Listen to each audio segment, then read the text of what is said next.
Hey everyone, and welcome to The Explainer. Today, we are diving into a really fascinating piece of source material from Daily Bread, and it's titled, Preparing for His Kingdom Work.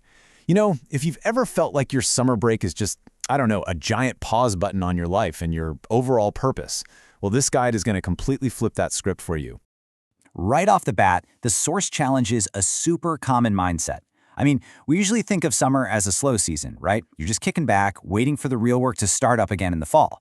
But the Daily Bread text reframes this entirely. It says summer isn't a slow season, it's a training camp. It's a vital period of spiritual preparation for the fall semester, which completely changes how we should be using these seemingly quiet months.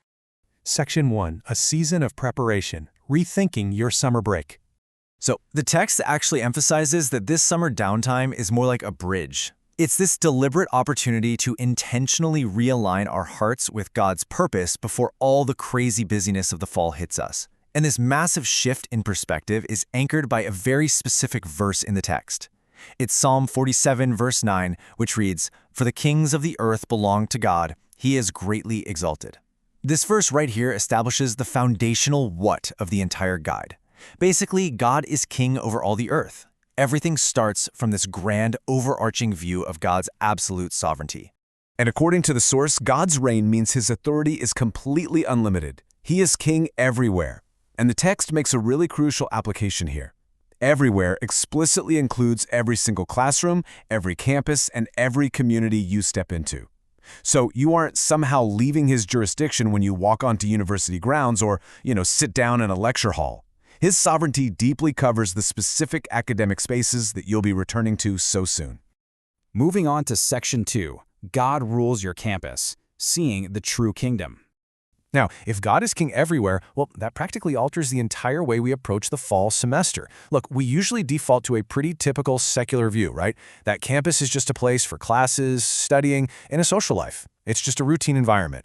But the source urges this massive paradigm shift. It wants us to see that campus is actually an active part of God's kingdom.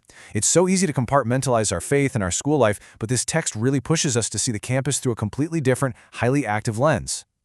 And honestly, this completely reframes evangelism. I think it's a super daunting thought to believe that we have to literally bring God to campus. That is a ton of pressure. But the freeing truth presented in Lesson 1 is this: God is already there, and we just join His work.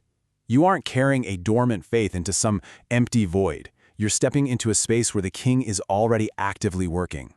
Your only job is just joining the work He's already doing on that campus.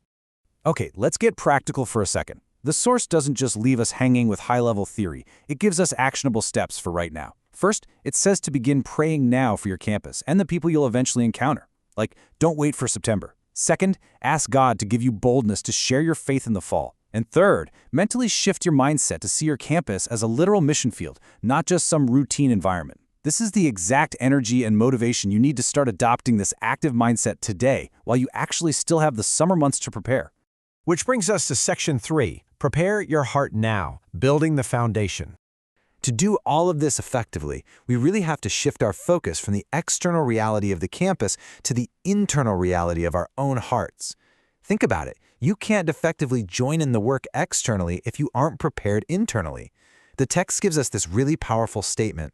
Effective evangelism starts long before the first conversation. The source really hammers home that any outward action of sharing your faith requires a deep inner foundation. Responding to God's reign actually begins quietly in the heart, just acknowledging who He is and aligning our lives with Him. It's that behind-the-scenes work that makes those public conversations possible. And thankfully, the text provides a super clear roadmap for using your summer break to actually build this foundation. First, use the summer to set aside consistent study time in the Word, without the crazy pressure of exams and deadlines looming over you. Through that time, let God shape your character and strengthen your faith. It's all about deep relationship building. You're preparing yourself spiritually now so you can confidently share later. By building this really strong foundation today, you're making yourself totally ready to pour into others tomorrow. Section 4, Advancing the Kingdom, your mission for the fall.